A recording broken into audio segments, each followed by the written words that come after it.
Basig mo pangit iyang hitsura, nang hiso siya gitlog. May tayubong pa ug dunay lana, has kang di malasa, walay buhok ni tubo. Kitug kanhinoon siya ug kaspa. Tungod sa kabalaka, kipakonsultas doktor nga espesyalista. Pasyente nagduda, kay ang doktor puwerte sang opawa. Unya ang resulta, matot pa sa doktor nga okay na. Kanang imong kaopaw, ayaw lagkabalaka, kay madugay maanad kara. Ambot nga no, daghan dihang mga opaw ug gulo, apan ng bungot ug mga balibo, labong paman kaayo.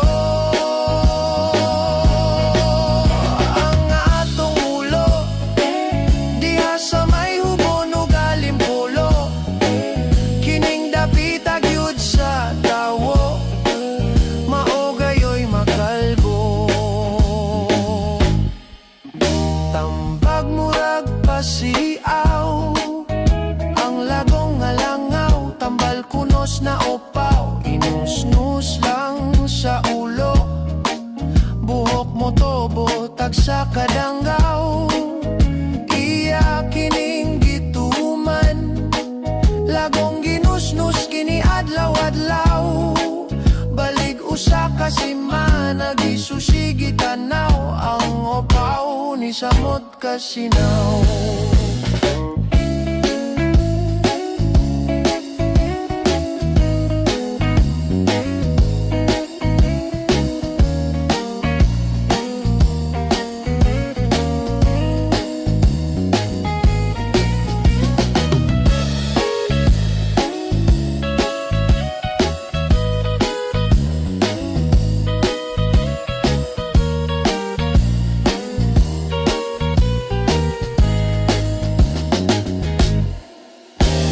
Dako niyang problema, iyang buhok na labong, puwerte ng nipisa, nahadlok siyang maopaw.